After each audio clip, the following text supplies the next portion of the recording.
السلام عليكم ورحمة الله وبركاته. إن الحمد لله نحمده ونستعينه ونؤمن به ونتوكل عليه ونعوذ بالله من شرور أنفسنا ومن سيئات أعمالنا. من يهد الله فلا مضل له ومن يضلل فلا هادي له. وأشهد أن لا إله إلا الله وحده لا شريك له وأشهد أن محمدا عبده ورسوله أرسله بالهدى ودين الحق ليظهره على الدين كله ولو كره المشركون.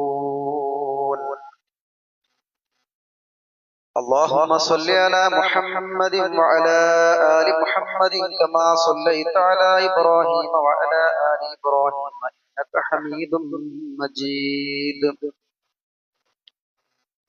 اللهم بارك على محمد وعلى آل محمد كما باركت على إبراهيم وعلى آل إبراهيم إنك حميد مجيد.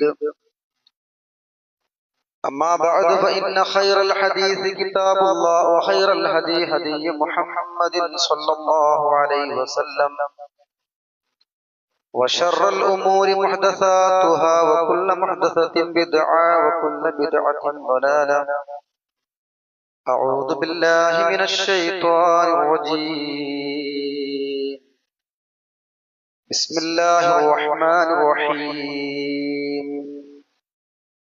قل هل ننبئكم بالأخسرين أعمالا الذين ضل سعيهم في الحياة الدنيا وهم يحسبون أنهم يحسنون صنعا أولئك الذين كفروا بآيات ربهم ولقائه فحبطت أعمالهم فلا نقيم لهم يوم القيامة وزنا. സ്നേഹ സമ്പന്നരായ സത്യവിശ്വാസികളെ ജീവിതത്തിന്റെ എല്ലാ രംഗത്തും സർവാധിനാഥനായ കാരുണ്യവാനായ അള്ളാഹുവിനെ സൂക്ഷിക്കണമെന്ന് ആമുഖമായി ഓർമ്മപ്പെടുത്തുകയാണ്. അള്ളാഹുവിനെ സൂക്ഷിച്ച് ജീവിക്കുന്ന യഥാർത്ഥ വിശ്വാസികളുടെ കൂട്ടത്തിൽ റഹ്മാനായ റബ്ബ് നമ്മെ എല്ലാവരെയും ഉൾപ്പെടുത്തി അനുഗ്രഹിക്കുമാറാവട്ടെ. പരിശുദ്ധ റമദാനിന്റെ ഏറ്റവും പവിത്രമായ ദിനരാത്രങ്ങളിലാണ് നമ്മൾ ഓരോരുത്തരും ഉള്ളത്. റഹ്മാനായ റബ്ബ് നാം ചെയ്യുന്ന ആരാധനാ കർമ്മങ്ങൾ നമ്മിൽ സ്വീകരിക്കുമാറാവട്ടെ. സ്വീകാര്യയോഗ്യമായ കർമ്മം എന്ന വിഷയത്തെ അധികരിച്ചുകൊണ്ടാണ് അല്പം ചില കാര്യങ്ങൾ നിങ്ങളുമായി പങ്കുവെക്കാൻ ആഗ്രഹിക്കുന്നത്. ഒരു വിശ്വാസി എന്ന നിലയിൽ നമ്മുടെ ജീവിതത്തിൽ ഒരുപാട് സമയവും ആരോഗ്യവും സമ്പത്തുമൊക്കെ നന്മക്ക് വേണ്ടി, സൽപ്രവർത്തനങ്ങൾക്ക് വേണ്ടിയാണ് നാം നീക്കിവെക്കുന്നത്.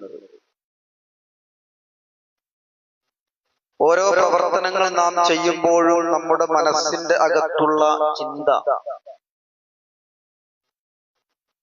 നാം ചെയ്യുന്ന ആരാധനാ കർമ്മങ്ങൾ നാളെ പാരത്രികമായ ലോകത്ത് അള്ളാഹു വിചാരണ ചെയ്യുന്ന സമയത്ത് അത് സ്വീകരിക്കപ്പെടുന്ന കർമ്മങ്ങളായി മാറണം എന്ന ഒരു നിയ്യത്തും ഒരു വിശ്വാസവും ഒക്കെ നമ്മുടെ മനസ്സിൽ എപ്പോഴും ഉണ്ടാകണം. നമ്മളിവിടെ ഇരിക്കുന്ന ഈ ഒരു മണിക്കൂർ സമയം, ഇതിന്റെ പ്രതിഫലം നമുക്ക് ലഭിക്കുന്നത് നാളെ പാരത്രികമായ ലോകത്ത് നമ്മുടെ കർമ്മങ്ങൾ അല്ലാഹു തആല വിചാരണ ചെയ്യുന്ന ആ ഒരു സന്ദർഭത്തിലാണ്. റസൂലുള്ളാഹി സ്വല്ലല്ലാഹു അലൈഹി വസല്ലം പറഞ്ഞത്, ചില ആളുകളുടെ കർമ്മങ്ങൾക്കുള്ള പ്രതിഫലം ദുനിയാവിൽ വെച്ച് തന്നെ അള്ളാഹു അവർക്ക് കൊടുക്കും എന്ന് പറഞ്ഞാൽ കർമ്മങ്ങളുടെ പ്രതിഫലം പരലോകത്തേക്ക് എത്താത്ത സാഹചര്യം ഉണ്ടാകും. അള്ളാഹു നമ്മളെ കാത്തുരക്ഷിക്കുമാറാവട്ടെ. അത്തരം ഒരു സാഹചര്യം ഉണ്ടാകാൻ പാടില്ല. നമ്മുടെ നമസ്കാരമാണെങ്കിലും നമ്മുടെ ആരാധനകളാണെങ്കിലും നാം ചെയ്യുന്ന എന്തെല്ലാം സൽപ്രവർത്തനങ്ങളുണ്ടോ അത് സ്വീകരിക്കപ്പെടുന്ന അമലുകളായി മാറ്റിയെടുക്കാൻ നമുക്ക് കഴിയണം. വിശുദ്ധ ഖുർആൻ സൂറത്തുൽ മുഅ്മിനൂനിൽ ഒരു ആയത്ത്, വല്ലദീന യുഅ്തൂന മാ അത്തൗ വഖുലൂബുഹും വജ്ല. നാളെ പാരത്രികമായ ലോകത്ത് ഒരുപാട് കർമ്മങ്ങൾ പ്രവർത്തിച്ച് അള്ളാഹുവിനെ കണ്ടുമുട്ടുന്ന ചില ആളുകളുണ്ട്. പക്ഷെ അവരുടെ വഖുലൂബുഹും വജ്ലത്തുൻ, അവരുടെ ഹൃദയം പേടിച്ച് നടുങ്ങുകയാണ്. ഈ ആയത്ത് അവതരിച്ച സമയത്ത് ആയിഷ ബീവി റളിയല്ലാഹു അൻഹ ചോദിച്ചു പ്രവാചകരോട്, പ്രവാചകരെ എന്തിനാണ് അവർ പേടിക്കുന്നത്? കാരണം അവർ നമസ്കരിച്ചവരാണ്, നോമ്പ് നോറ്റവരാണ്, അവർ ജീവിതത്തിൽ ഒരുപാട് നന്മകൾ പ്രവർത്തിച്ചവരാണ്, പിന്നെ എന്തിനാണ് അവർ പേടിക്കുന്നത് എന്ന് ചോദിച്ചപ്പോൾ റസൂലുള്ളാഹി സ്വല്ലല്ലാഹു അലൈഹി വസല്ലം പറഞ്ഞത്, പ്രവർത്തനങ്ങൾ ചെയ്യാത്തത് കൊണ്ടല്ല, ചെയ്ത കർമ്മങ്ങൾ അള്ളാഹു സ്വീകരിക്കുമോ ഇല്ലേ എന്ന ഭയം. നമ്മളൊക്കെ ഏറെ പേടിക്കേണ്ട ഒരു കാര്യമാണ്. നമ്മൾ ആയിരക്കണക്കിന് നമസ്കാരം ഒരുപക്ഷെ നമസ്കരിച്ചിട്ടുണ്ടാവും, ആയിരക്കണക്കിന് സുജൂദുകൾ ഒരുപക്ഷെ ചെയ്തിട്ടുണ്ട്. പക്ഷെ ഒരൊറ്റ നമസ്കാരം അള്ളാഹു സ്വീകരിച്ചാൽ അത് തന്നെ ആ കർമ്മത്തെ അള്ളാഹു തആല വളർത്തിക്കൊണ്ടുവരും എന്നാണ്. സുബ്ഹാനല്ലാഹ്. നമ്മൾ ചെയ്ത ഒരൊറ്റ സുജൂദ്, ആ ഒരു സുജൂദ് അള്ളാഹു തആല സ്വീകരിച്ചാൽ, കാരണം സ്വീകരിക്കുന്ന ഒരു സുജൂദായി അത് മാറിയാൽ ആ ഒരൊറ്റ സുജൂദിനെ അള്ളാഹു തആല വളർത്തിക്കൊണ്ടുവരും. അതുകൊണ്ട് ചെയ്യുന്ന കർമ്മങ്ങൾ അള്ളാഹു സ്വീകരിക്കണമെങ്കിൽ ചില നിബന്ധനകൾ ഇസ്ലാം പഠിപ്പിച്ചിട്ടുണ്ട്. ഇന്നല്ലാഹ ത്വയ്യിബുൻ, അള്ളാഹു നല്ലവനാണ്. ലാ യഖ്ബലു ഇല്ലാ ത്വയ്യിബ്, നല്ലതല്ലാത്ത ഒന്നും അള്ളാഹു തആല സ്വീകരിക്കുകയില്ല. ആർക്കും വേണ്ടാത്ത, എല്ലാവരും ഉപേക്ഷിക്കുന്ന അതൊന്നും എല്ലാം അള്ളാഹ്ക്ക് കൊടുക്കാം എന്ന് ആരും വിചാരിക്കേണ്ടതില്ല. അത് റബ്ബ് സ്വീകരിക്കൂല. ചില ആളുകൾ അങ്ങനെയാണ്, നമുക്കൊന്നും വേണ്ടെങ്കിൽ അത് പള്ളിയിലേക്ക് കൊടുക്കാം. എന്റെ വീട്ടിൽ ഉപയോഗിച്ച ഒരു ഫാൻ ഉണ്ട്, ഞാൻ പുതിയൊരു ഫാൻ വാങ്ങുകയാണ്, ഞാൻ എന്റെ ഫാന് പള്ളിയിലേക്ക് കൊടുക്കുകയാണ്. അത്തരം കാര്യങ്ങൾ അള്ളാഹ് സ്വീകരിക്കൂല. നാം ഏറെ ഇഷ്ടപ്പെടുന്ന, നാം അങ്ങേയറ്റം ഇഷ്ടപ്പെടുന്ന ഏറ്റവും നല്ല, ഏറ്റവും ത്വയ്യിബായ ഒരു കാര്യം, അതാണ് അള്ളാഹ്ക്ക് കൊടുക്കേണ്ടത്. നമുക്ക് ഏറ്റവും വിലപ്പെട്ട ഒരു സമയം, പലപ്പോഴും ആളുകൾ പറയും, ദഅവാ പ്രവർത്തനങ്ങൾക്കൊക്കെ വിളിക്കും, പറയും എനിക്ക് ഒഴിവുണ്ടാവുമ്പോ വരാം. ഒഴിവുണ്ടാവുമ്പോ ചെയ്യാനുള്ളതല്ല ദഅവത്ത് എന്ന് പറയുന്നത്. നമ്മുടെ കുടുംബത്തിനോടൊപ്പം ചെലവഴിക്കുന്ന സമയം, ജോലിക്ക് പോകുന്ന സമയം, നാം ഏറെ ഇഷ്ടപ്പെടുന്ന നമ്മുടെ സമയം, ഒരുപാട് ത്യാഗങ്ങൾ സഹിച്ച് അത് മാറ്റി അള്ളാഹുവിന്റെ മാർഗ്ഗത്തിൽ കൊടുക്കാൻ കഴിയണം. അപ്പോൾ അള്ളാഹ് സ്വീകരിക്കുള്ളൂ. അല്ലാതെ ആർക്കും വേണ്ടാത്ത കാര്യങ്ങള് അള്ളാഹ് സ്വീകരിക്കൂല. ആലോചിച്ച് നോക്കൂ, അള്ളാഹുവിന്റെ മാർഗത്തിൽ കൊടുത്ത ചില കാര്യങ്ങൾ അള്ളാഹ് സ്വീകരിച്ചതിന്റെ ഉദാഹരണം നമുക്ക് കാണാൻ കഴിയും. മഹദിയായ മറിയം ബീവിയുടെ ചരിത്രം നമുക്കറിയാം. മറിയം ബീവിയുടെ ഉമ്മ ഹംന ഗർഭിണിയാകുമ്പോൾ തന്നെ പറഞ്ഞു, എന്റെ കുഞ്ഞ്, ആ കുഞ്ഞ് ഈ ലോകത്തേക്ക് പിറന്നാൽ ഞാൻ പള്ളിയിലേക്ക് എന്ത് ചെയ്യും? അവരെ നേർച്ചയാക്കുകയാണ്. ഒരു കുട്ടിയെ പള്ളിയിലേക്ക് നേർച്ചയാക്കാൻ.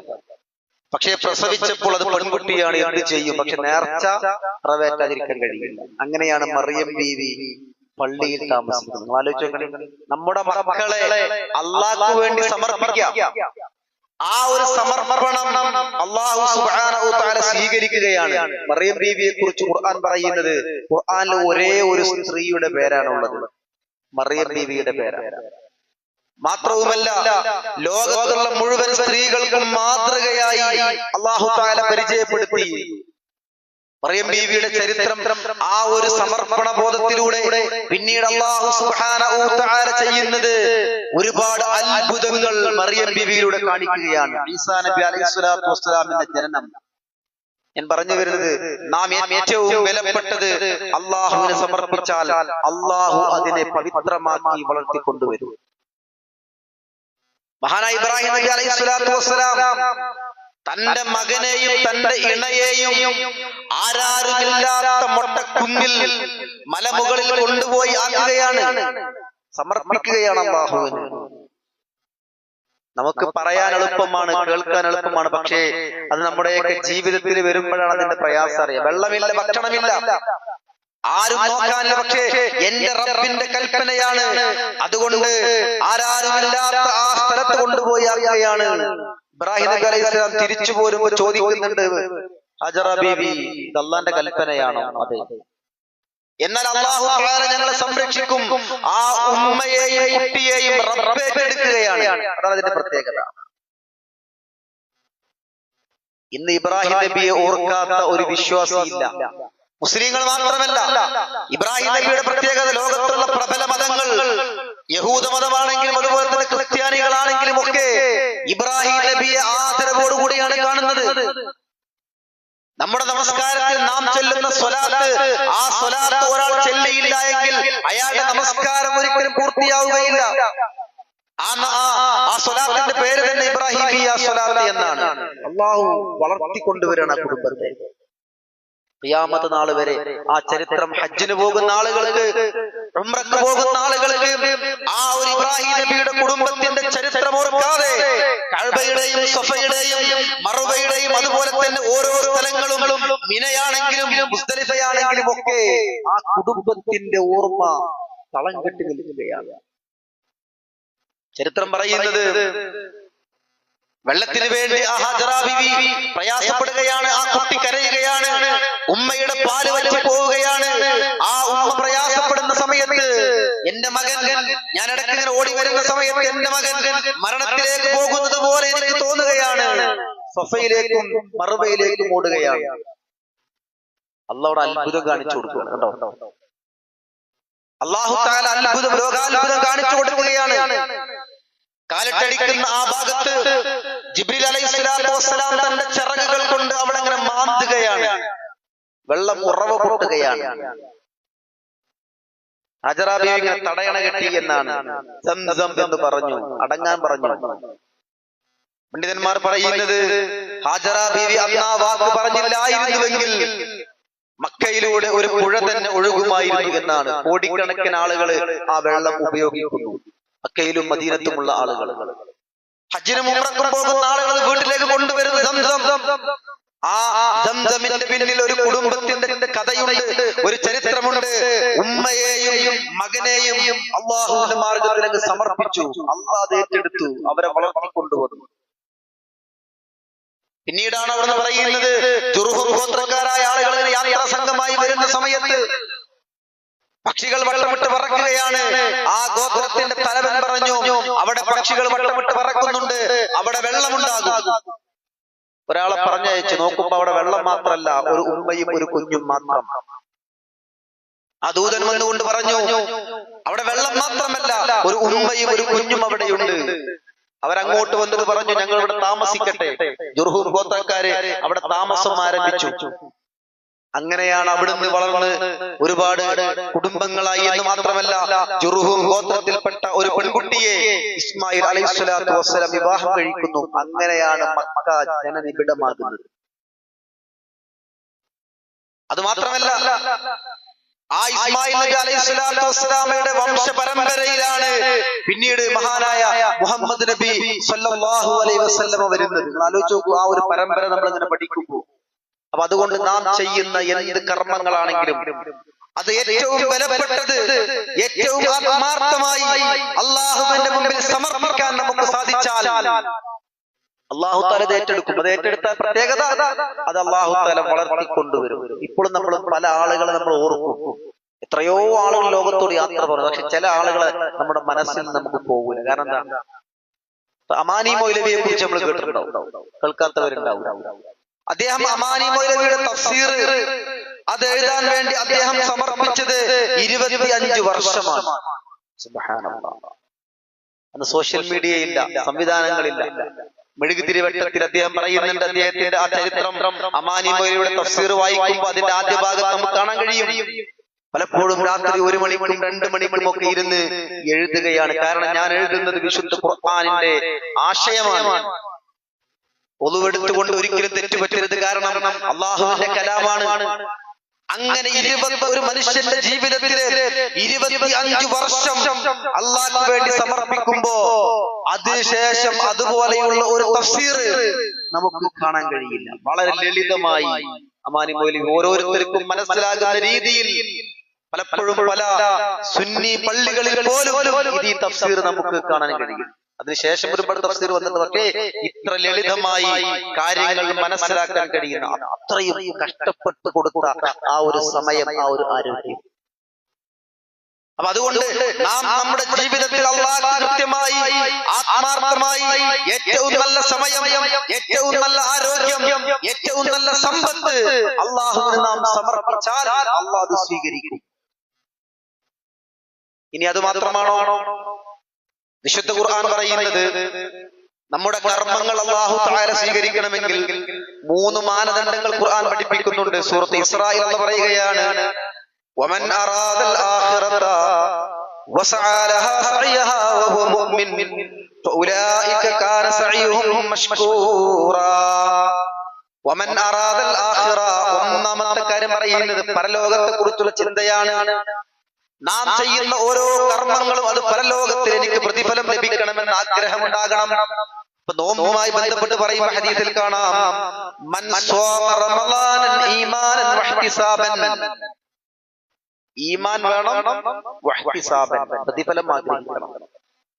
മൻ ഖാമ റമളാനൻ ഈമാനൻ വഹ്തിസാബൻ, ആരെങ്കിലും പ്രതിഫലം ആഗ്രഹിച്ചുകൊണ്ട് വിശ്വാസത്തോടുകൂടി രാത്രി നമസ്കരിച്ചാൽ അവന്റെ പാപങ്ങൾ പുറത്തു തരും. അപ്പൊ അതുകൊണ്ട് നാം എത്ര ചെറിയ കർമ്മം ചെയ്യുകയാണെങ്കിലും പരലോകത്തെ ആഗ്രഹിക്കണം. ഇനി പരലോകത്തെ എങ്ങനെ നമ്മൾ വിശ്വസിക്കും? 3 രൂപത്തിലുള്ള വിശ്വാസം ഖുർആൻ പഠിപ്പിക്കുന്നുണ്ട്. 3 രൂപത്തിലുള്ള വിശ്വാസം എന്ന് പറഞ്ഞ ഒന്നാമത്തെ വിശ്വാസം, പരലോകത്തെ തീരെ വിശ്വസിക്കാത്ത ആളുകളുണ്ട്. ഇൻഹിയ ഇല്ലാ ഹയാത്തുന ദുനിയാ നമൂതു വനഹ്യ വമാ നഹ്നു ബിമബ്ഊസീൻ.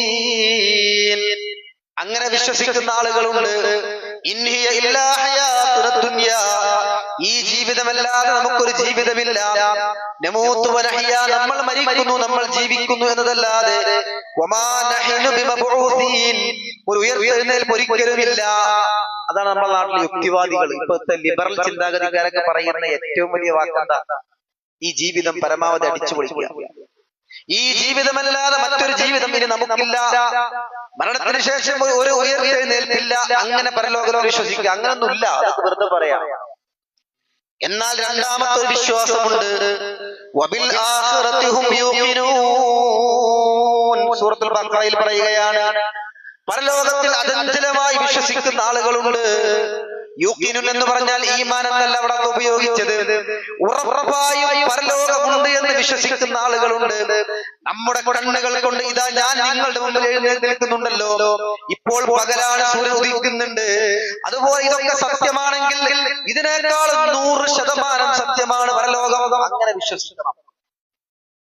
അതിന് അല്ലാഹു തആല ഒരുപാട് ഉദാഹരണം നമുക്ക് പറഞ്ഞു തന്നു. സാധാരണഗതിയിൽ ഒരു കഥ പറയില്ല, പരലോകം ഉണ്ടോ ഇല്ല എന്നുള്ളത് അറിയാം. ഒരു കുളം, ആ കുളത്തിൽ ഒരുപാട് മീനുകളുണ്ട്, കുറെ തവളകളുമുണ്ട്. ഒരാളിങ്ങനെ ചൂണ്ടിടാൻ വേണ്ടി പോയി. ചൂണ്ടന്റെ ആ കുളത്തിൽ എരണ്ടാവും. അതിങ്ങനെ ഇട്ടപ്പോ മീനുകൾ വന്ന് അതിനെങ്ങനെ കൊത്താൻ വരുമ്പോ തവള പറഞ്ഞു, വേണ്ട, നീ അത് കൊത്തിക്കഴിഞ്ഞാൽ നീ മുകളിലേക്ക് പോകും. മുകളിലേക്ക് പോയി എന്ന് മാത്രമല്ല, ആ ചൂണ്ടയുടെ അറ്റത്ത് ഒരു ഭീകര ജീവി ഇരിക്കുന്നുണ്ട്, മനുഷ്യൻ. അവൻ നിന്റെ ചേളയിൽ നിന്നൊക്കെ അത് പറിച്ചെടുത്ത് നിന്റെ ചെളുക്കൊക്കെ കളഞ്ഞ് നിന്നെ മുറിച്ച് അതില് മസാല ഒക്കെ ചേർത്ത് തിളച്ചു മറിയുന്ന എണ്ണയിലേക്ക് നിന്നെ ഇടും. അപ്പൊ മീൻ പറയണേ, അങ്ങനെയൊന്നുമില്ല, എന്ത് മസാല, എന്ത് എണ്ണ, അങ്ങനൊന്നുമില്ല, അതൊക്കെ വെറുതെ പറയാണ്. പക്ഷെ തവളത് പറയാനുള്ള കാരണം, തവളക്കറിയാം കരയിലും അതുപോലെ വെള്ളത്തിലും ജീവിക്കുന്ന ജീവിയായതുകൊണ്ട് മനുഷ്യന്റെ സ്വഭാവം നന്നായിട്ട് അറിയാം. അപ്പൊ അത് പറഞ്ഞ വാക്ക് കേൾക്കുന്നില്ല. അതൊന്നും എനിക്ക് പ്രശ്നമല്ല എന്ന് പറഞ്ഞ ആ ഇരയിൽ കൊത്തുകയാണ്. ഇതുപോലെയാണ് നമ്മൾ മനസ്സിലാക്കേണ്ടത്. പരലോകത്തെ കുറിച്ച് വ്യക്തമായ ബോധ്യമുള്ള ആളുകളാണ് ആര്? പ്രവാചകന്മാർ. പരലോകമുണ്ട് എന്ന് പറയുന്നത് ഏതെങ്കിലും വ്യക്തികളല്ല, പ്രവാചകന്മാർ. അല്ലാഹു തആല പറഞ്ഞയച്ചു. പ്രവാചകന്മാർ അവരുടെ ഇഷ്ടം പോലെ പറയുകയല്ല, അവർക്ക് വേദഗ്രന്ഥം കൊടുത്തു. അങ്ങനെയാണ് പരലോക വിശ്വാസം അല്ലാഹു തആല നമുക്ക് പരിചയപ്പെടുത്തരുന്നത്. അതുകൊണ്ട് പ്രവാചകന്മാർ പറയുമ്പോൾ അതിനെ ഒരിക്കലും നമുക്ക് നിഷേധിക്കാൻ സാധ്യമല്ല. അത് 100% സത്യമാണ്. ആ രീതിയിൽ പരലോകത്തിൽ അചഞ്ചലമായി വിശ്വസിക്കണം. തീർച്ചയായും വിശുദ്ധ ഖുർആനിൽ അല്ലാഹു സുബ്ഹാനഹു തആല ലോകാവസാനത്തെ കുറിച്ച് പറയുന്നുണ്ട്, ധാരാളം പറയുന്നുണ്ട്. അൽ ഖാരിഅതു മൽ ഖാരിഅ വമാ അദ്റാക മൽ ഖാരിഅ. ഭയങ്കര സംഭവം, ആ ഭയങ്കര സംഭവം എന്താണ് എന്ന് നിനക്കറിയുമോ എന്ന രീതിയിൽ അല്ലാഹു തആല പറയുന്നുണ്ട്. അങ്ങനെ ഓരോ ആയത്തും നമ്മൾ എടുത്ത് പരിശോധിച്ചാൽ ലോകാവസാനത്തെ കുറിച്ച് പറയുമ്പോൾ അള്ളാഹ് പറയുന്നത്, ലോകാവസാനത്തെ കുറിച്ച് പറയുന്നത് ലോകം അവസാനിക്കുന്നു എന്ന യാഥാർത്ഥ്യം പറയാൻ വേണ്ടി മാത്രമല്ല. ലോകം അവസാനിച്ചാലും അവസാനിക്കാത്ത ഒന്നുണ്ട്, അതാണ് നമ്മുടെ കർമ്മങ്ങൾ. നന്മയാവട്ടെ തിന്മയാവട്ടെ. ഈ ലോകം തകർന്ന് തരിപ്പണമായി എല്ലാം നശിച്ചു പോയാലും നശിക്കാത്ത ഒരു കാര്യമുണ്ട്, അത് നമ്മുടെ കർമ്മങ്ങളാണ്.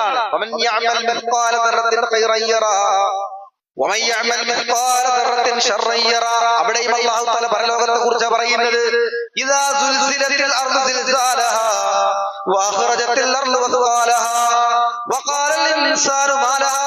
ഈ ഭൂമി കിടുകിടാ വിറകൊള്ളും. എന്നാൽ അല്ലാഹു ഒരു യാഥാർത്ഥ്യം പറയാ. എന്താ പറയുന്നത്? നീ ചെയ്ത കർമ്മങ്ങൾ അണുമണി തൂക്കമാണെങ്കിൽ അതവിടെ കണ്ടെത്തും.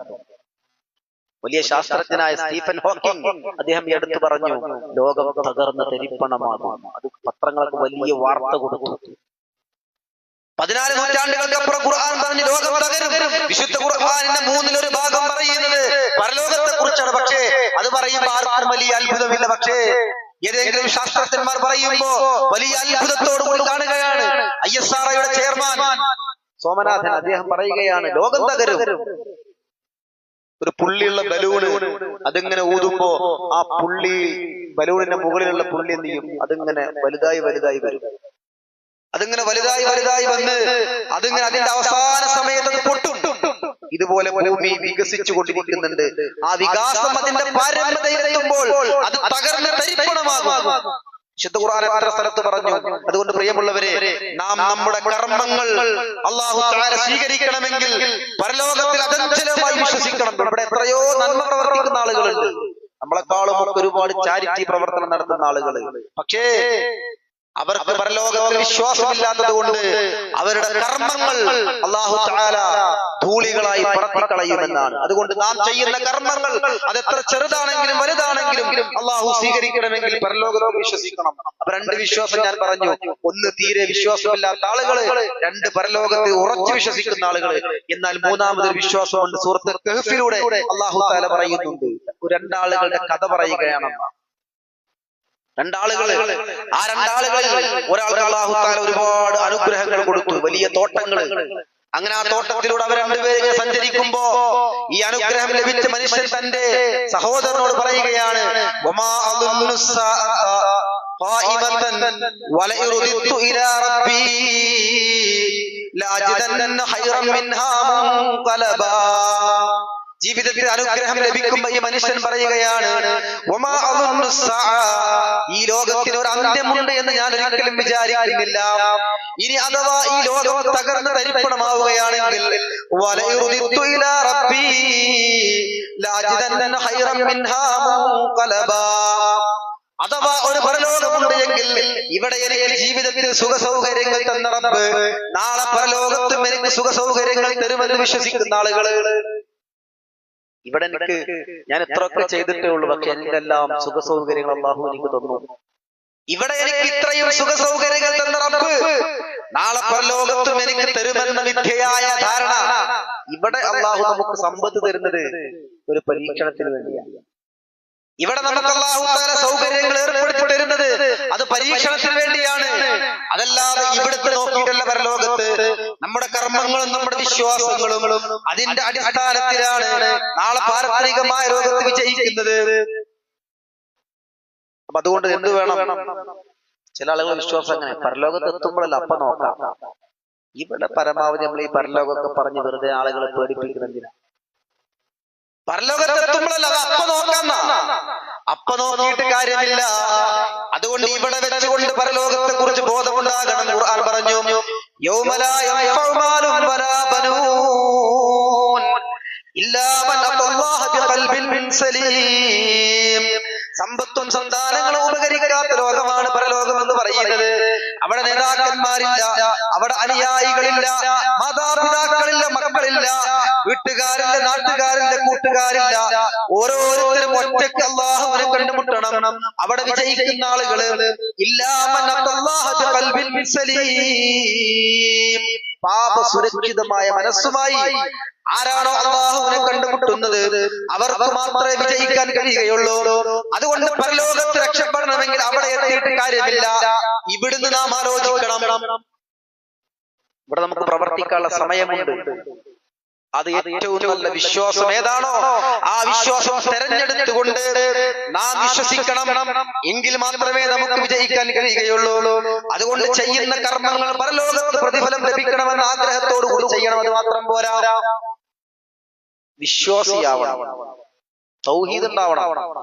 തൗഹീദ് ഇല്ലാത്ത ആളുകളുടെ കർമ്മങ്ങൾ അല്ലാഹു തആല തകർത്ത് കളയും. വിശുദ്ധ ഖുർആൻ പറയാം, അതേ ഒരുപാട് പ്രവർത്തിക്കുന്ന ആളുകൾ നെറ്റിത്തടം വിയർക്കുമാറ്, ജീവിതത്തിൽ ഒരുപാട് അധ്വാനിക്കുന്ന ആളുകൾ, പ്രവർത്തിക്കുന്ന ആളുകൾ. പക്ഷേ ഖുർആൻ പറയുന്നത് അവർ കത്തിജ്വലിക്കുന്ന നരകത്തിലായിരിക്കും അവരുടെ സങ്കേതം. അപ്പൊ അവർ നിസ്കരിക്കാത്തവരല്ല, നോമ്പ് തോൽക്കാത്തവരല്ല. ഖുർആൻ ഞാൻ ആദ്യം ഓതി കേൾപ്പിച്ച ആയത്തിൽ അല്ലാഹു പറഞ്ഞില്ലേ, കുൽ പ്രവാചകരെ പറയുക, ഹൽ നുനബ്ബിയുകും ബിൽ അഖ്സരീന അമാല, ജീവിതത്തിലെ പ്രവർത്തനങ്ങൾ നഷ്ടപ്പെട്ടു പോയവരെ കുറിച്ച് ഞാൻ നിങ്ങൾക്ക് പറഞ്ഞു തരട്ടെ. അല്ലദീന ളല്ല സഈഹും ഫിൽ ഹയാത്തി ദുനിയാ, അവർ ജീവിതത്തിലെ പ്രവർത്തനങ്ങൾ പിഴച്ചു പോയ ആളുകളാണ്. വഹും യഹ്സബൂന അന്നഹും യുഹ്സിനൂന സുൻആ, പക്ഷെ അവർ വിചാരിക്കുന്നു ഞങ്ങൾ ചെയ്യുന്ന പ്രവർത്തനങ്ങൾ നല്ല പ്രവർത്തനമാണ്.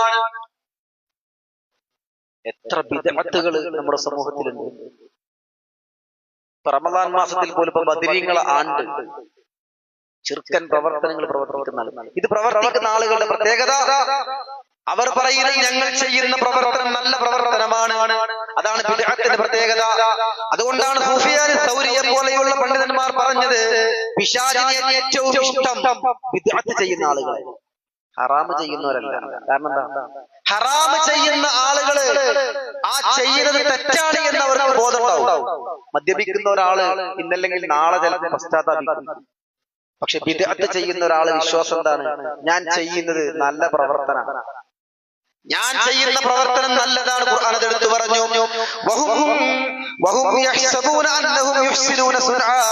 ഞങ്ങൾ ചെയ്യുന്ന പ്രവർത്തനങ്ങൾ നല്ലതാണെന്ന് അവർ വിചാരിക്കുകയാണ്. അത്തരം ആളുകളെ കുറിച്ച് ഖുർആൻ പറയുന്നത്,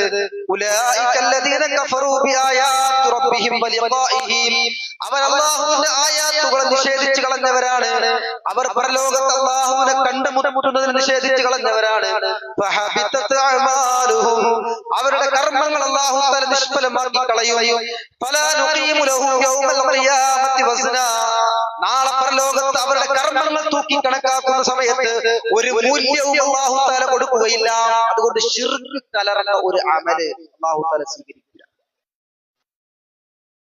ഏറ്റവും ശ്രദ്ധിക്കേണ്ട കാര്യമാണ്. ഖുർആൻ പറഞ്ഞു, വമാ യുഅ്മിനു അക്സറുഹും ബില്ലാഹി ഇല്ലാ വഹും മുശ്രികൂൻ, അധികം ആളുകളും അല്ലാഹുവിൽ വിശ്വസിക്കുന്നത് ശിർക്ക് ചെയ്തുകൊണ്ടാണ്.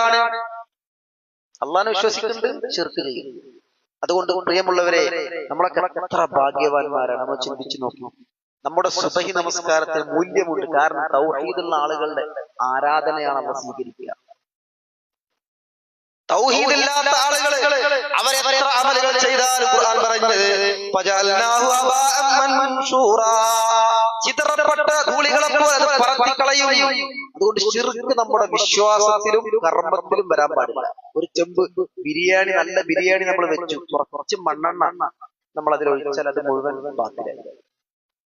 ഇതുപോലെയാണ് ഏറ്റവും ഗൗരവം. അതുകൊണ്ടാണ് റസൂലുള്ളാഹി പറഞ്ഞത്, കറുകറുത്ത പാറയിലൂടെ കറുത്ത ഉറുമ്പ് പോകും നിങ്ങൾക്ക് കാണാൻ കഴിയില്ല. ഇതുപോലെ അരിച്ചരിച്ചുകൊണ്ട് നമ്മുടെ ജീവിതത്തിലേക്ക്, നമ്മുടെ വിശ്വാസ രംഗത്തേക്ക്, കർമ്മരംഗത്തേക്ക് ശിർക്കിന്റെ അംശങ്ങൾ കടന്നു വരും. എല്ലാം സൂക്ഷിക്കണം. മൂസാ നബി അലൈഹിസ്സലാത്തു വസ്സലാം തൗറാത്ത് വാങ്ങാൻ വേണ്ടി പോയി. 40 ദിവസം മാറിയപ്പോഴേക്കും ഒരു പശുക്കുട്ടിയെ ഉണ്ടാക്കി ആരാധിക്കുന്ന അവസ്ഥയ്ക്ക് എത്തിന. ഹാറൂൻ നബി അവിടെ ഉണ്ട്. തൗറാത്ത് വാങ്ങി വരുന്ന സമയത്ത് പരിശുദ്ധമായ ആ തോറയുടെ ആ ഗ്രന്ഥം അത് താഴേക്ക് വലിച്ചെറിയുകയാണ്. മഹാനായ ഹാറൂൻ നബി അലൈഹി സ്വലാത്തു വസ്സലാമിനെ താടിക്ക് പിടിക്കുകയാണ്. എന്നിട്ട് പറയുകയാണ്, നീ ഇതൊന്നും കണ്ടില്ലേ? എത്ര പെട്ടെന്ന് ആളുകൾ ശിർക്കിലേക്ക് പോകുന്നു. അപ്പൊ അതുകൊണ്ട് ശിർക്കിലേക്ക് ആളുകൾ വഴുതിപ്പോൾ ആലോചിച്ചു. ഈ ആധുനിക കാലഘട്ടത്തിൽ പോലും ആളുകൾ അത് പറയുന്നത് അറിയാം. ഈ ലോകത്തെ നിയന്ത്രിക്കുന്നത് മടവൂരുള്ള ഒരു ശൈഖാണ്. സുബ്ഹാനല്ലാഹ്. ഒരു മനുഷ്യൻ, മജ്ജയുള്ള, മാംസമുള്ള, വികാരമുള്ള, വിചാരമുള്ള ഒരു മനുഷ്യൻ മാത്രമല്ല, മരണപ്പെട്ടു പോയ ഒരു മനുഷ്യനെ കുറിച്ച് പറയുകയാണ് ലോകം നിയന്ത്രിക്കുന്നു എന്ന് പറയുമ്പോ അത് വിശ്വസിക്കുന്ന ഒരു സമൂഹം ഈ ലോകത്തുണ്ട് എങ്കിൽ ശിർക്കിലേക്ക് പോകാൻ ഒരു മടിയുമില്ല. മുജാഹിദ് പ്രസ്ഥാനത്തിന്റെ പ്രവർത്തനം ഒരു 6 മാസമോ 1 വർഷമോ നിർത്തിവെക്കുക വിചാരിക്കുക. നമ്മളെ യൂണിറ്റുകളൊന്നും ഇനി പ്രവർത്തിക്കണ്ട എന്ന് പറഞ്ഞാൽ വീടുകളിൽ വിഗ്രഹം കൊടുത്ത് ആരാധിക്കുന്ന അവസ്ഥ യാതൊരു തർക്കവുമില്ല. നാട്ടുകല്ല് എന്ന് പറയുന്ന സ്ഥലം, അവിടെ കല്ലിനെയാണ് മുസ്ലിങ്ങൾ ആരാധിക്കുന്നത്. ഒരു നാട്ടിൽ വെച്ച ഒരു കല്ല്, ആ കല്ലിന്റെ മുമ്പിൽ പോയി പ്രാർത്ഥിക്കുന്ന ആളുകള്. പാലക്കാട് ജില്ലയിൽ പുത്തരിപ്പാടം എന്ന് പറയുന്ന ഒരു സ്ഥലമുണ്ട്. അവിടെ ഒരു വള്ളിയെയാണ് മുസ്ലിങ്ങൾ ആരാധിക്കുന്നത്. ഒരു വള്ളി, ഒരു മരത്തിന്റെ വള്ളി. ശിർക്ക് വേഗം വ്യാപിക്കും. അതുകൊണ്ട് ഏറെ ഗൗരവത്തോടു കൂടി നമ്മൾ ചിന്തിക്കണം. നാളെ പരലോകത്ത് അല്ലാഹു സുബ്ഹാനഹു വ തആല മഹ്ശറിൽ വെച്ചുകൊണ്ട് മുഴുവൻ ആളുകളെയും ഒരുമിച്ച് കൂട്ടി അല്ലാഹു തആല അവരോട് പറയും, വംതാദുൽ യൗമ അയ്യുഹൽ മുജ്രിമൂൻ, കുറ്റവാളികളെ നിങ്ങൾ ഇങ്ങോട്ട് മാറി നിൽക്കുക. അല്ലാഹുവിന്റെ പ്രഖ്യാപനം വരിക. അപ്പൊ കുറെ ആളുകൾ മാറി നിൽക്കുക, കുറ്റം ചെയ്തവരെ. ആ കുറ്റം ചെയ്തവരുടെ കൂട്ടത്തിൽ ആരുണ്ട്? നിസ്കരിച്ചവരുണ്ട്, നോമ്പ് നോറ്റവരുണ്ട്, ഹജ്ജിന് പോയ ആളുകളുണ്ട്, എല്ലാ ആളുകളും. പിന്നെന്താ ഒരു കുറ്റം ചെയ്തവരുടെ കൂട്ടത്തിൽ പെടാൻ കാരണം? അവർ നന്മകൾ പ്രവർത്തിക്കുന്നതോടൊപ്പം തന്നെ ശിർക്ക് ചെയ്തു. അതുകൊണ്ട് ശിർക്ക് ചെയ്യുന്നതോടുകൂടി അവരുടെ പ്രവർത്തനങ്ങൾ അല്ലാഹു സ്വീകരിക്കുന്നില്ല. അതുകൊണ്ട് അവർ കുറ്റം ചെയ്തവരുടെ കൂട്ടത്തിലാണ്. എന്നിട്ട് അല്ലാഹു അവരോട് പറയുന്ന ഒരു കാര്യമുണ്ട്, അലം അഹദി ഇലൈക്കും യാ ബനി ആദം അല്ലാ തഅബുദു ശൈത്വാന ഇന്നഹു ലക്കും അദുവ്വുൻ മുബീൻ. ആദമിന്റെ മക്കളെ, അലം അഹദി ഇലൈക്കും, ഞാൻ നിങ്ങളോട് ഒരു കരാർ പറഞ്ഞിരുന്നില്ലേ? നിങ്ങൾ പിശാചിനെ ആരാധിക്കാൻ പാടില്ല. പിശാചിന്റെ വാക്ക് കേട്ടാണ് പലപ്പോഴും ആളുകൾ ശിർക്കിലേക്ക് പോകുന്നത്. അവൻ നിങ്ങളുടെ ശത്രുവാണ് എന്ന് ഞാൻ പറഞ്ഞില്ലേ എന്ന കരാർ ഏറ്റെടുത്തുകൊണ്ടാണ് നിങ്ങൾ ഈ ഭൂമിയിലേക്ക് പറഞ്ഞയച്ചത്. പക്ഷേ നിങ്ങളത് അംഗീകരിക്കാത്തവരാണെന്ന് മാത്രമല്ല, ഞാൻ നിങ്ങളോട് പറഞ്ഞതാ, എന്നെ മാത്രം നിങ്ങൾ ആരാധിക്കണം. അല്ലാഹു നമ്മളോട് ആകെ പറഞ്ഞൊരു പ്രധാനപ്പെട്ട വിഷയം അതാ. അതിനാണ് അല്ലാഹു നമുക്ക് ഭക്ഷണം തന്നത്, അതിനാണ് നമുക്ക് വെള്ളം തന്നത്, അതിനാണ് ജീവിതത്തിലെ സുഖ സൗകര്യങ്ങൾ മുഴുവൻ തന്നത്. എന്തിനാ? അല്ലാഹു പറഞ്ഞ ഒരേ ഒരു കാര്യം, എന്നെ മാത്രം നിങ്ങൾ ആരാധിക്കണം. പക്ഷെ അതുപോലും മനുഷ്യർ നഷ്ടപ്പെടുത്തി കളഞ്ഞു. മുസ്ലിങ്ങൾ പോലും ശിർക്കിലേക്ക് പോവുകയാണ്. എന്നിട്ട് അല്ലാഹു പറയാ, വലഖദ് അളല്ല മിൻകും ജിബില്ലൻ കസീറൻ അഫലം തകൂനൂ തഅഖിലൂൻ.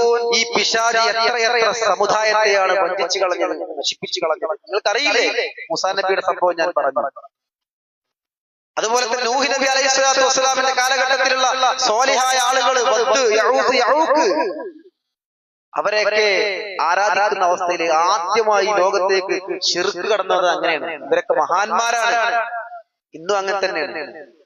ഇവരൊക്കെ മഹാന്മാരാണ്. അതുകൊണ്ട് ആ മഹാന്മാര്, അവരെ നമ്മൾ ആദരിക്കണം, തർക്കമില്ല. പക്ഷേ ആ ആദരവ് ആരാധനയിലേക്ക് എത്തുകയാണ്. ലാത്തയെ കുറിച്ച് പറയുന്നത്, ലാത്ത എന്ന് പറയുന്ന മഹാനായ ഒരു മനുഷ്യനാണ്. ഹജ്ജിന് വരുന്ന ആളുകൾക്ക് പ്രത്യേകമായ ഒരു പായസം ഉണ്ടാക്കി കൊടുക്കുന്ന മഹാനായ ഒരു മനുഷ്യൻ. ഒരു കല്ലിന്റെ മുകളിൽ ഇരുന്ന് ഹാജിമാർക്ക് അത് ഫ്രീ ആയിട്ട് കൊടുക്കും. സാത്വികനായ ഒരു മനുഷ്യൻ. ആ മനുഷ്യൻ മരണപ്പെട്ടു പോയപ്പോ പിശാച് അവിടെ പ്രവർത്തിക്കുകയാണ്. പിശാച് വന്നിട്ട് പറഞ്ഞ ഒരാളോട്, ലാത്ത മരിക്കൂല, ലാത്ത ഈ കല്ലിന്റെ ഉള്ളിലേക്ക് പോയതാണ്. വെറുതെ പറയാം. അങ്ങനെയാണ് ശിർക്കുമായി ബന്ധപ്പെട്ട കാര്യം എന്തെങ്കിലും ഒന്ന് പറഞ്ഞ ആളുകൾ വിശ്വസിക്കും. ലാത്ത എങ്ങനെ മരിക്കുക? ലാത്ത ഈ കല്ലിന്റെ ഉള്ളിലേക്ക് പോയതാണ്. അതുകൊണ്ട് ഈ കല്ലിനൊരു പ്രത്യേകതയുണ്ട്. ആളുകൾ പിന്നെ ആ കല്ലിനെങ്ങനെ ആരാധിക്കും. ഇതാണ് മനുഷ്യന്റെ അവസ്ഥ. അതുകൊണ്ടാണ് വലിയ ഫോട്ടോകളൊക്കെ പിന്നെ ഫ്രെയിം ചെയ്ത് വെക്കാൻ പാടില്ല. കാരണം നമ്മുടെ തലമുറയിൽ ഒരു പക്ഷേ പ്രശ്നം ഉണ്ടാവില്ല. പക്ഷേ കാലങ്ങൾ കഴിയുമ്പോ ഈ ഫോട്ടോ ചില ഹോട്ടലിലൊക്കെ പോയാൽ നമ്മൾ കാണാൻ കഴിയും. അവിടുത്തെ ആളുകളെ അവർക്ക് ഇങ്ങനെ ആരാധനക്ക് വേണ്ടി പ്രത്യേക വിളക്കും അതുപോലെ അപ്പൊ ഇത് കാലങ്ങൾ കഴിയുമ്പോൾ ആളുകൾ ശിർക്കിലേക്ക് എത്തും. ആദരിച്ച് അവസാനം അത് ആരാധനയിലേക്ക് എത്തുന്ന അവസ്ഥയുണ്ടാകും. അങ്ങനെയാണ് ശിർക്ക് മനുഷ്യന്റെ ജീവിതത്തിൽ കടന്നു വരുന്നത്. അതുകൊണ്ട് അള്ളാഹു പറയുകയാണ്, മുൻഗാമികളെ നശിപ്പിച്ച ചരിത്രം നിങ്ങൾക്കറിയില്ലേ? അതുകൊണ്ട് നിങ്ങൾക്ക് ഇനി നരകമാണ്, വാഗ്ദാനം ചെയ്യപ്പെട്ട നരകമാണ്. നിങ്ങൾ നിഷേധിച്ചതിന്റെ പേരിൽ ഇതിൽ കിടന്ന് നിങ്ങൾ വരിക. അവിടെ വെച്ചുകൊണ്ട് മനുഷ്യർ ഇങ്ങനെ നാവിട്ടടിക്കുന്ന, അടച്ചോ ഞങ്ങൾക്കത് അറിയില്ലായിരുന്നു, ഇത്രയും ഗൗരവമുള്ള വിഷയം ഞങ്ങൾക്ക് അറിയില്ല. ശിർക്കിനെ കുറിച്ചും തൗഹീദിനെ കുറിച്ചും ഒക്കെ പറയുമ്പോ ഞങ്ങൾ നിസ്സാരമായി തള്ളിക്കളഞ്ഞു, പടച്ചവനെ രക്ഷിക്കണം എന്ന് നാവിട്ടടിക്കുമ്പോ, നരകത്തിൽ വെച്ച് നാവിട്ടടിക്കുമ്പോ അല്ലാഹു പറയുകയാണ്, അൽ-യൗമ നഖ്തിമു അലാ അഫ്വാഹിഹിം വതുകല്ലിമുനാ ഐദീഹിം വതശ്ഹദു അർജുലുഹും ബിമാ കാനൂ യക്സിബൂൻ. അവരുടെ വായകൾക്ക് അല്ലാഹു തആല സീൽ വെക്കുകയാണ്, അവരുടെ കൈകൾ സംസാരിക്കുകയാണ്, കാലുകൾ സാക്ഷി പറയുകയാണ്. അതുകൊണ്ട് പ്രിയമുള്ളവരെ, മുവഹിദായി ജീവിക്കാൻ നമുക്ക് സാധിക്കണം. നമ്മുടെ ജീവിതത്തിന്റെ അന്ത്യം വരെ തൗഹീദ് ഉൾക്കൊണ്ടുകൊണ്ട് ലാ ഇലാഹ ഇല്ലല്ലാഹ് ഉച്ചരിച്ചുകൊണ്ട് മരിക്കാൻ നമുക്ക് സാധിക്കണം. അവർക്കാണ് വിജയം. അല്ലാഹു നമുക്ക് തൗഫീഖ് നൽകി അനുഗ്രഹിക്കുമാറാവട്ടെ. വേറൊന്നും നമുക്കില്ല, നമുക്കുള്ളത് അതാണ് തൗഹീദ്. മരിക്കുന്ന സമയത്ത് ആ കലിമത്തു ഷഹാദ ചൊല്ലി മരിക്കാനുള്ള ഭാഗ്യം റസൂലുള്ളാഹി പറഞ്ഞു. ആരെങ്കിലും അവസാനത്തെ വാക്ക് ലാ ഇലാഹ ഇല്ലല്ലാഹ് ആണെങ്കിൽ അയാൾ സ്വർഗ്ഗത്തിൽ പ്രവേശിച്ചു എന്നാണ്. പ്രവേശിക്കും എന്നല്ല, ദഖലൽ ജന്ന, പ്രവേശിച്ചു എന്നാണ്. അതൊരു മഹാഭാഗ്യമാണ്. അതുകൊണ്ട് ഒരു മനുഷ്യന്റെ അവസാനത്തെ വാക്ക് ലാ ഇലാഹ ഇല്ലല്ലാഹ് ആണെങ്കിൽ അവൻ സ്വർഗ്ഗത്തിൽ പ്രവേശിച്ചു എന്നാണ്. പ്രിയമുള്ളവരെ, അതിനു വേണ്ടിയാണ് നമ്മൾ അധ്വാനിക്കുന്നത്. അതെല്ലാവർക്കും കഴിയില്ല. തൗഹീദിന് വേണ്ടി പ്രവർത്തിക്കുന്ന, അതിനുവേണ്ടി അധ്വാനിക്കുന്ന, അതിനുവേണ്ടി സമയം ചെലവഴിക്കുന്ന, അതിനുവേണ്ടി നാവ് ഉപയോഗിക്കുന്ന, അതിനുവേണ്ടി അധ്വാനിക്കുന്ന ആളുകൾക്ക് ആ കലിമത്തു ഷഹാദ ചൊല്ലി മരിക്കാൻ കഴിയും. അതുകൊണ്ട് തൗഹീദിന്റെ മഹത്വം നമ്മൾ മനസ്സിലാക്കി, ആ തൗഹീദ് ഉണ്ടെങ്കിലേ നമ്മുടെ കർമ്മങ്ങൾ അല്ലാഹു തആല സ്വീകരിക്കുകയുള്ളൂ. മൂന്നാമത്തെ വിഷയം, പ്രവാചകൻ പഠിപ്പിച്ച അതേ രീതിയിൽ നമ്മൾ പ്രവർത്തിക്കണം. അവിടെയാണ് പലപ്പോഴും പരാജയപ്പെടുക. ചിലപ്പോൾ തൗഹീദ് ഉണ്ടാകും, പരലോക വിശ്വാസം ഉണ്ടാകും, പക്ഷേ പ്രവാചകൻ എങ്ങനെയാണ് ഒരു കാര്യം ചെയ്ത് കാണിച്ചത് അതേ രീതിയിൽ നമ്മൾ ചെയ്യണം. റസൂലുള്ളാഹി പറഞ്ഞു, സല്ലൂ കമാ റഅയ്തുമൂനി ഉസല്ലി, ഞാൻ അപ്രകാരമാണ് നമസ്കരിച്ചത് നിങ്ങൾ കണ്ടത്, അതേ രീതിയിൽ നിങ്ങൾ നമസ്കരിക്കണം. 10 ആളുകളെ നിർത്തി നമ്മൾ നമസ്കരിപ്പിക്കുകയാണെങ്കിൽ 10 ആളുകൾ 10 കോലത്തിലായി. കുറെ ആൾക്കാർ നെഞ്ചിൽ കൈയിട്ടു, കുറെ ആൾക്കാർ അതിന്റെ താഴെ വയറും, ചിലർക്ക് കൈ കെട്ടാതെ നിസ്കരിക്കുന്ന ആൾക്കാരുണ്ട്. ഓരോന്നും എന്ത് സംഭവിച്ചത്? പ്രവാചകൻ പഠിപ്പിച്ച അതേ രീതിയിൽ നമ്മൾ നമസ്കരിക്കുമ്പോൾ ഒരേ നമസ്കാരം ഉണ്ടാവുള്ളൂ. അപ്പൊ റസൂലുള്ളാഹി എവിടെ കൈകെട്ടി? ഹദീസിൽ കാണാം. നബി സല്ലല്ലാഹു അലൈഹി വസല്ലം എങ്ങനെയാണ് നമസ്കരിച്ചത് ഓരോന്നും കാണാം. അതുകൊണ്ട് പ്രവാചകൻ ചെയ്ത അതേ രീതിയിൽ നമ്മൾ പ്രവർത്തിക്കണം. അത് ഖുർആൻ പറഞ്ഞത്, അതിൻ്റെതായ ഒരു പരിശ്രമം നിങ്ങൾ ചെയ്യണം. എങ്ങനെ ചെയ്തിട്ട് കാര്യമില്ല. നല്ലതല്ലേ, ദിക്റല്ലേ, സ്വലാത്തല്ലേ എന്നാണ് ആൾക്കാർ പറയുന്നത്. എന്തെല്ലാം സ്വലാത്തുകൾ, താജുസ് സ്വലാത്ത്, നാരിയ സ്വലാത്ത്, അല്ലേ, നല്ല നല്ല അർത്ഥമുള്ള സ്വലാത്തുകളുണ്ട്. പക്ഷേ എന്താ പ്രശ്നം? പ്രവാചകൻ പഠിപ്പിക്കാത്ത. നമസ്കാര ശേഷം ഒരു കൂട്ടു പ്രാർത്ഥന. എന്താ പ്രാർത്ഥന? നല്ലതല്ല. ഓരോ റമദാനിൽ ഓരോ 10-നും ഒരു പ്രത്യേക പ്രാർത്ഥന. അങ്ങനെ പ്രത്യേക 10 വെച്ച് പ്രവാചകൻ പഠിപ്പിച്ചിട്ടില്ല. അവസാനത്തെ 10 ആയാൽ നിങ്ങൾ എന്ത് ചെയ്യണം? അല്ലാഹുമ്മ ഇന്നക അഫ്വുൻ തുഹിബ്ബുൽ അഫ്വ എന്ന് പ്രാർത്ഥിക്കണം. ഇങ്ങനെ ബിദ്അത്തുകൾ ഇങ്ങനെ കൊണ്ടുവരിക. അങ്ങനെ കാണുമ്പോ നല്ല കാണാൻ ഭംഗിയുണ്ടാകും. പക്ഷേ എന്താ പ്രശ്നം? പ്രവാചകൻ പഠിപ്പിക്കാത്തതാണെങ്കിൽ അത് ബിദ്അത്താണ്. അത്തരം ബിദ്അത്തുകൾ ചെയ്യുന്നവരുടെ കർമ്മങ്ങൾ അല്ലാഹു തആല സ്വീകരിക്കുകയില്ല. അതുകൊണ്ട് ചെയ്യുന്ന കർമ്മങ്ങൾ അത് പ്രവാചകൻ പഠിപ്പിച്ച അതേ രീതിയിൽ നമ്മൾ പ്രവർത്തിക്കുക. ബറാഅത്ത് നോമ്പ്, അതുപോലെ തന്നെ ഓരോ ആചാരങ്ങൾ നമുക്കറിയാം. പല പല മിഅ്റാജ് നോമ്പ്, ഹദീസിലും ഖുർആനിലും ഒരു അടിസ്ഥാനവുമില്ല. പക്ഷെ എന്താ? നല്ലതല്ലേ, നോമ്പല്ലേ. അപ്പൊ ഒരു കാര്യം മതത്തിൽ നല്ലതാണ് എന്ന് തീരുമാനിക്കേണ്ടത് നമ്മളല്ല, അല്ലാഹു പ്രവാചകൻ പറയണം. അതാണ് നല്ല പ്രവർത്തനം. അതുകൊണ്ട് ബിദ്അത്തില്ലാത്ത അമലുകൾ, ആ അമലുകളാണ് അല്ലാഹു തആല സ്വീകരിക്കുന്നത്. 3 കാര്യം ഞാൻ പറഞ്ഞു നമ്മുടെ കർമ്മങ്ങൾ സ്വീകരിക്കാൻ. 1 പരലോക വിശ്വാസം, അതുപോലെ തൗഹീദ് ഉണ്ടാവണം. പ്രവാചകൻ പഠിപ്പിച്ച അതേ രീതിയിൽ നമ്മൾ പ്രവർത്തിക്കണം. ഇനി മറ്റൊരു കാര്യം, നമ്മുടെ കർമ്മങ്ങൾ നഷ്ടപ്പെടാനുള്ള മറ്റൊരു കാര്യമാണ് റിയാ നമ്മുടെ ജീവിതത്തിലേക്ക് കടന്നു വരുന്നത്. ഏറെ നമ്മൾ ശ്രദ്ധിക്കണം. ചെയ്യുന്ന കർമ്മങ്ങൾ ഖുർആൻ പറഞ്ഞല്ലോ, ഫവൈലുൽ മുസല്ലീൻ അല്ലദീന ഹും അൻ സ്വലാത്തിഹിം സാഹൂൻ. നമസ്കരിക്കുന്നവർക്കാണ് നാശം, അവരുടെ നമസ്കാരത്തിൽ അശ്രദ്ധരായ ആളുകൾ. പണ്ഡിതന്മാർ പറഞ്ഞ രണ്ട് രൂപത്തിലുള്ള അശ്രദ്ധയാണ്. ഒന്ന്, നമസ്കാരത്തെ തൊട്ട് പാടെ അശ്രദ്ധയുള്ള ആളുകൾ ഉണ്ടാവും, നമസ്കരിക്കാത്ത ആളുകൾ. രണ്ടാമത്തെ വിഭാഗത്തെ കുറിച്ച് പറഞ്ഞത് നമസ്കാരത്തിൽ അശ്രദ്ധയുള്ള ആളുകൾ. കൈകെട്ടുമ്പോ ഇവിടെ പള്ളിയിലുണ്ടാവും, പിന്നെ നമ്മൾ നമ്മുടേതായ കച്ചവടവും ബിസിനസ്സും എല്ലാം കഴിഞ്ഞ് ഇമാം സലാം വീട്ടുമ്പോഴാണ് നമ്മൾ ഇവിടെ ഉണ്ടാവുക. അശ്രദ്ധയുള്ള ആൾക്കാരുണ്ടാവും. അങ്ങനെ ഒരു അലമ്പ. എന്താണ് ഞാൻ പറയുന്നത്, എന്താണ് ഞാൻ ചെയ്യുന്നത്, എവിടെയാണ് ഞാനുള്ളത്, അള്ളാഹുമായുള്ള സംസാരമാണ് നമസ്കാരം. ആ ഒരു ബോധമില്ലാതെ നമസ്കരിക്കുന്ന ആളുകൾ, അത്തരം അശ്രദ്ധവാന്മാർ, അവർ നിസ്കാരം കൊണ്ട് അവർ നരകത്തിലേക്ക് പോകും. അള്ളാഹു നമ്മളെ കാത്തുരക്ഷിക്കുമാറാവും. അതുകൊണ്ട് ജാഗ്രത വേണം. നാളെ പരലോകത്ത് മൂന്നാളുകൾ അല്ലാഹു തആല വിചാരണ ചെയ്യും. മൂന്നാളുകൾ. ഒന്നാമത്തെ ആള്, അദ്ദേഹം ഒരു പണ്ഡിതനാണ്, ഖുർആൻ പഠിച്ച ആളാണ്, ഹദീസ് പഠിച്ച ആളാണ്, ആളുകൾക്ക് ഉപദേശം നൽകുന്ന ആളാണ്.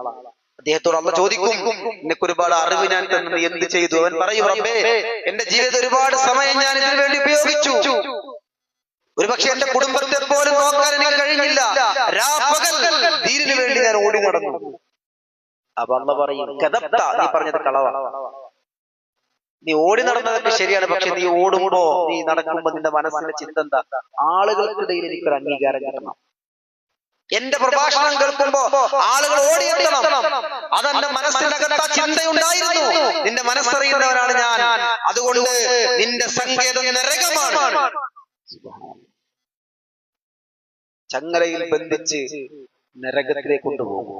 എന്താ പ്രശ്നം? മനസ്സിന്റെ ഒരു വിശ്വാസം.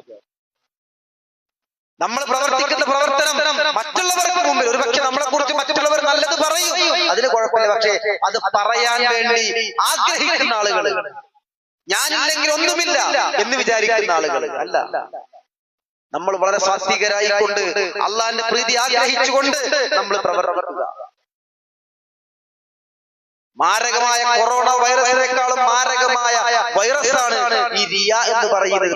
പലപ്പോഴും നമ്മുടെ മനസ്സിന്റെ അകത്തേക്ക് അത് വരും. അതുണ്ടാവാൻ പാടില്ല.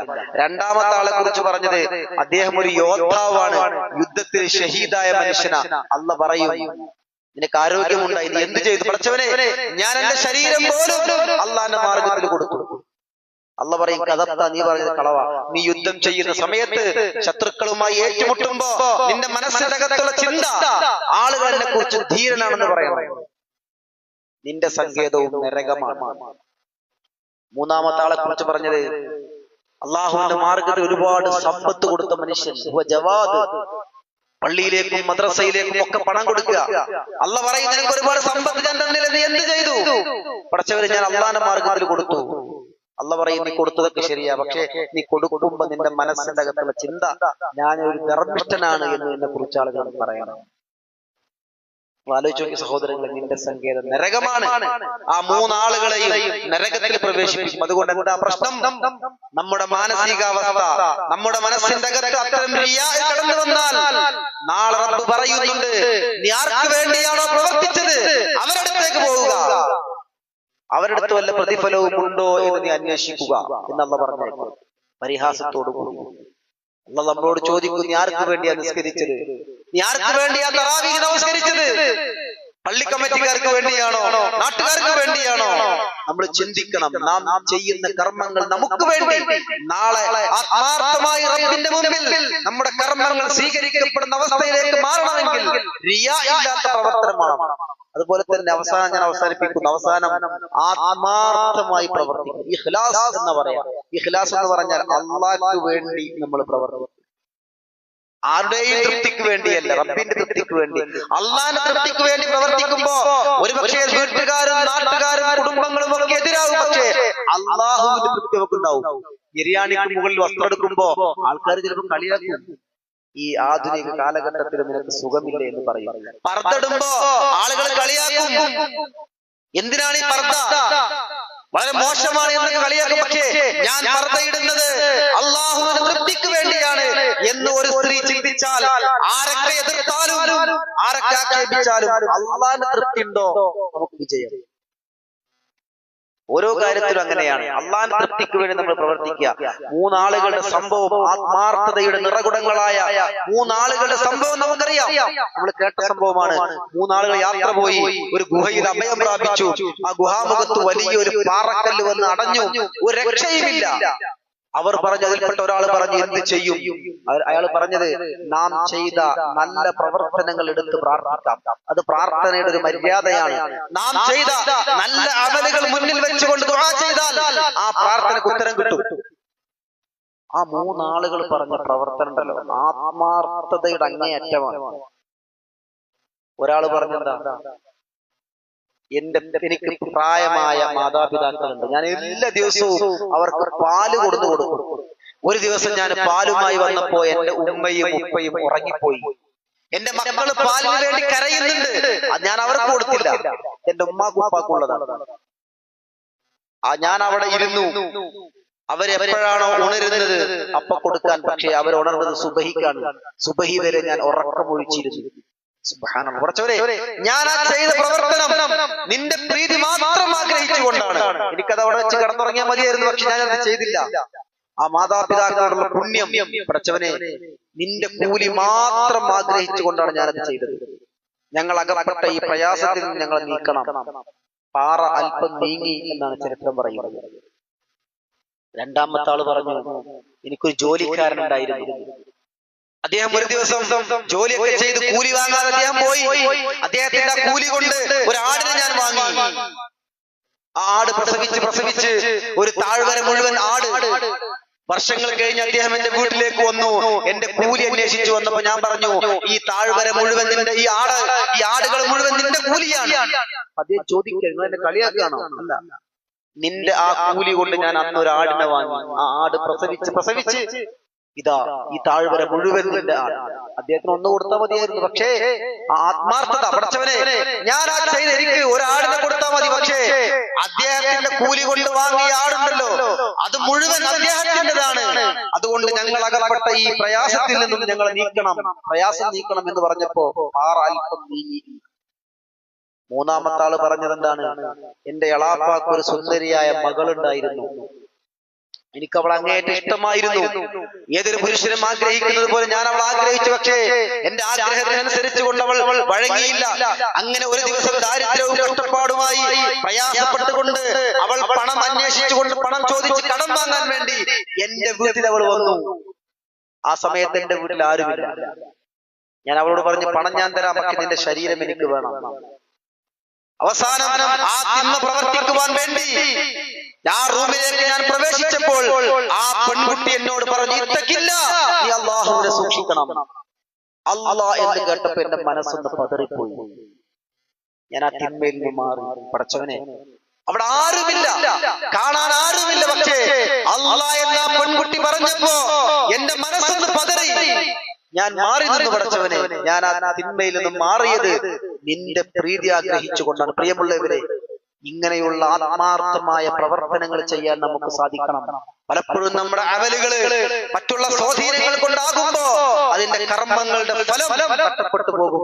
ആത്മാർത്ഥമായി റബ്ബിന്റെ പ്രീതിക്ക് വേണ്ടി നമസ്കരിക്കാൻ, റബ്ബിന്റെ പ്രീതിക്ക് വേണ്ടി ആരാധനകൾ ചെയ്യാൻ, റബ്ബിന്റെ പ്രീതിക്ക് വേണ്ടി ദഅവത്ത് നടത്താൻ, അള്ളാഹിന്റെ പ്രീതിക്ക് വേണ്ടി കൊടുക്കാൻ, അള്ളാഹ്ക്ക് വേണ്ടി വാങ്ങാൻ നമ്മൾ തയ്യാറാവണം. റസൂലുള്ളാഹി പറഞ്ഞല്ലോ, അള്ളാഹ്ക്ക് വേണ്ടി കൊടുക്കുന്ന ആളുകൾ, അള്ളാഹ്ക്ക് വേണ്ടി തടയുന്ന ആളുകൾ, അള്ളാഹ്ക്ക് വേണ്ടി ഇഷ്ടപ്പെടുന്ന ആളുകൾ, അള്ളാഹ്ക്ക് വേണ്ടി വെറുക്കുന്ന ആളുകൾ, അവർക്ക് ഈമാൻ ഉണ്ടാകുമെന്നാണ്. അള്ളാഹ്ക്ക് വേണ്ടി വെറുക്കുക എന്ന് പറഞ്ഞാൽ, അള്ളാഹ് ഇഷ്ടപ്പെടാത്ത ഒരു പ്രവർത്തനം ഒരാൾ ചെയ്യുന്നുണ്ടെങ്കിൽ അവരെ വെറുക്കാൻ കഴിയണം. അള്ളാഹ് ഇഷ്ടപ്പെടുന്ന ഒരാള്, ദീനി രംഗത്ത് പ്രവർത്തിക്കുന്ന നല്ല മനുഷ്യൻ, അയാളെ ഇഷ്ടപ്പെടാൻ കഴിയണം.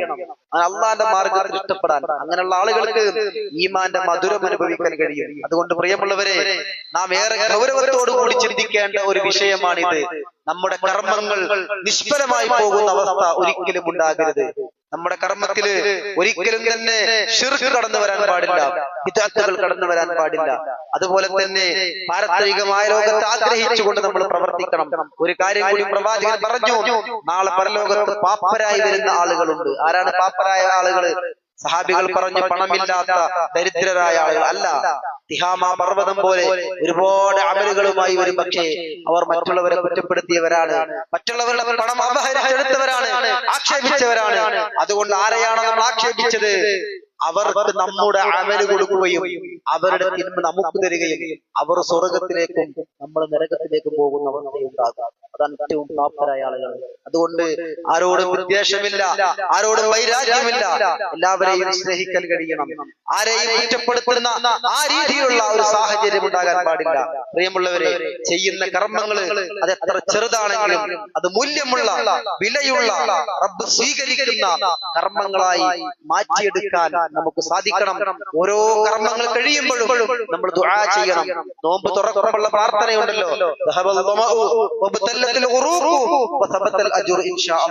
ആ പ്രാർത്ഥന 3 ഭാഗമാണ്. ഒന്ന് ദാഹം മാറി എന്നാണ്, നമ്മുടെ ഞരമ്പുകളൊക്കെ നനഞ്ഞു, അത് 2 സംഭവിച്ചു കഴിഞ്ഞു. പക്ഷേ 3ാമത്തെ കാര്യം അള്ളാഹു ഉദ്ദേശിച്ചെങ്കിൽ മാത്രമേ ആ നോമ്പിന്റെ കൂലി നമുക്ക് ലഭിക്കുകയുള്ളൂ. അതുകൊണ്ട് നിസ്കാരം കഴിഞ്ഞാൽ റബ്ബനാ തഖബ്ബൽ മിന്നാ, നോമ്പ് മുറിക്കുന്ന സമയത്ത് ദുആ ചെയ്യുക, നാഥാ എന്നെ സ്വീകരിക്കണമേ. തറാവീഹ് നമസ്കരിച്ചു കഴിഞ്ഞാൽ നമ്മൾ പ്രാർത്ഥിക്കുക, റബ്ബ് എന്നെ സ്വീകരിക്കണമേ. കഅബാലയം ഉണ്ടാക്കിയപ്പോൾ പോലും പ്രവാചകൻ ഇബ്രാഹിം നബി അലൈഹിസ്സലാം പറഞ്ഞു, റബ്ബനാ തഖബ്ബൽ മിന്നാ, നാഥാ എന്നെ സ്വീകരിക്കണമേ. ആ രീതിയിൽ സ്വീകരിക്കപ്പെടുന്ന കർമ്മങ്ങൾക്ക് വേണ്ടി നമ്മൾ അധ്വാനിക്കുക, ആത്മാർത്ഥമായി അള്ളാഹുവിനോട് ദുആ ചെയ്യുക. കർമ്മങ്ങൾ നഷ്ടപ്പെട്ടു പോകുന്ന ആളുകളിൽ ഒരിക്കലും നമ്മൾ ഉൾപ്പെടാൻ പാടില്ല. കൂടുതൽ നന്മകൾ പ്രവർത്തിച്ച് ആത്മാർത്ഥമായി ഇഖ്ലാസോടുകൂടി തൗഹീദ് ഉൾക്കൊണ്ട് പാരത്രികമായ ലോകത്ത് അചഞ്ചലം വിശ്വസിച്ചുകൊണ്ട് ബിദ്അത്തില്ലാത്ത കർമ്മങ്ങളാണെങ്കിൽ അതിന് മൂല്യമുണ്ട്. അത് എത്ര ചെറുതാണെങ്കിലും അത് അവിടെ കണ്ടെത്താൻ കഴിയുമെന്നാണ്.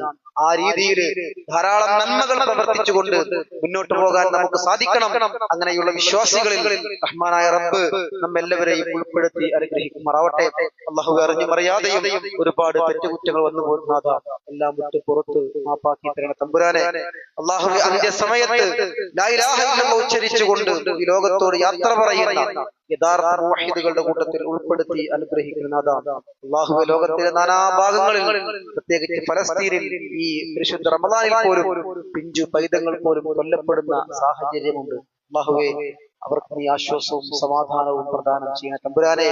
അല്ലാഹു അവർക്ക് നീ ശുഹദാക്കളുടെ പദവി നൽകി അനുഗ്രഹിക്കണേ നാഥാ. ലോകത്തിലെ നാനാഭാഗങ്ങളിൽ വലിയ വിഷമങ്ങൾ അനുഭവിക്കുന്ന വിശ്വാസികളായ എത്രയോ ആളുകളുണ്ട് റബ്ബേ, അവർക്ക് നീ ആശ്വാസം പ്രദാനം ചെയ്യണം തമ്പുരാനെ. അല്ലാഹുവേ, ഞങ്ങളുടെ മക്കളെ നീ സ്വാലിഹായ സന്താനങ്ങളായി വളർത്തുന്ന തമ്പുരാനെ. അല്ലാഹുവേ, ഞങ്ങളുടെ മാതാപിതാക്കൾ, മക്കൾ, ബന്ധുമിത്രാദികൾ പല ആളുകളും ഇന്ന് ഖബറിലാണ് ഉള്ളത് റബ്ബേ. അവരുടെ ഖബറുകൾ നീ വിശാലമാക്കണേ നാഥ. അല്ലാഹുവേ, അവരെ ഞങ്ങളെയും നിന്റെ ജന്നാത്തുൽ ഫിർദൗസിൽ ഒരുമിച്ച് കൂട്ടി അനുഗ്രഹിക്കണം നാഥ. اللهم اغفر للمؤمنين والمؤمنات والمسلمين والمسلمات الأحياء منهم والأموات إنك مجيب الدعوات يا قاضي الحاجات. اللهم أجرنا من النار، اللهم أجرنا من النار، اللهم أجرنا من النار.